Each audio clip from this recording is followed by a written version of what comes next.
IBD বা গাম্বরা রোগের জন্য কি মেডিসিন খাওয়ালে দ্রুত ভালো হয়ে যায়, বিস্তারিত আলোচনা করব এই ভিডিওর মাধ্যমে এবং ফটো সমেত।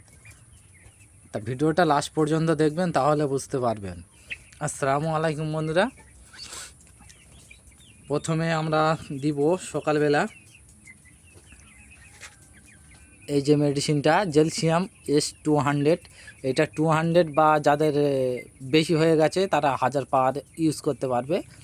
এটা 1000 ব্রয়লার মুরগির জন্য 50 ml। এর সাথে দিতে হবে আর্সিলিং অ্যালবাম। এই দেখো, এটাও 1000-এ 50 ml করে, মোট 1000-এ 100 ml হবে। এটা 50 আর জেলসিয়াম 50, এই দুইটা মিলে 50-50 ml করে দিতে হবে সকালে 3 ঘন্টার জলে। 3 ঘন্টা জল খাওয়া হয়ে গেলে আপনাকে দিতে হবে ইমোলাইট। এই ইমোলাইট এইটা 1000-এ 100 গ্রাম করে, এটাও 3 ঘন্টার জলে দিতে হবে। এবং দুপুরে দেবে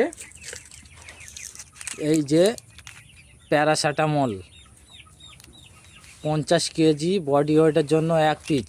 এর সাথে দিতে হবে অ্যালার্জি ট্যাবলেট 50 কেজি বডি ওয়েটের জন্য 1 পিস।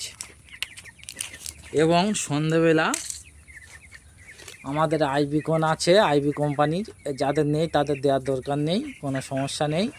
এটা সন্ধেবেলা পানিতে দিই, 3 ঘন্টা পানিতে আইবিকন লিটারে 1 গ্রাম করে, এবং এটাও লিটারে 1 গ্রাম করে নিয়ে ফার্মে স্প্রে করা হয়। তা বন্ধুরা, আপনারা দেখতেই পেলেন যে আইবিডি রোগের জন্য কি কি মেডিসিন খাওয়ালে দ্রুত ভালো হয়ে যায়। সব কিছুই দেখালাম ভিডিওর মাধ্যমে। যদি ভিডিও আপনাদের ভালো লেগে থাকে অবশ্যই লাইক করবে, আর পেজে নতুন হলে ফলো করবে, বেশি বেশি করে শেয়ার করবে। আমি 3 দিন খাইয়েছি, 3 দিনে আমার পাখি পুরো কন্ট্রোল হয়ে গেছে।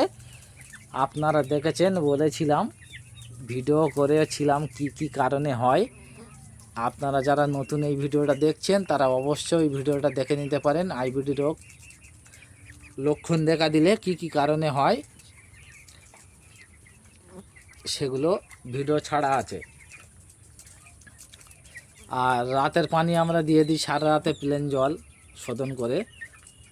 তা সকালে ভালো থাকবেন, সুস্থ থাকবেন। এবং কালকে কক্সির জন্য কি মেডিসিন আমরা ব্যবহার করছি এবং কাজ খুবই ভালো, সেইটা আলোচনা করব ভিডিওর মাধ্যমে। ততক্ষণ সবাই ভালো থাকুন, সুস্থ থাকুন, দোয়া করি।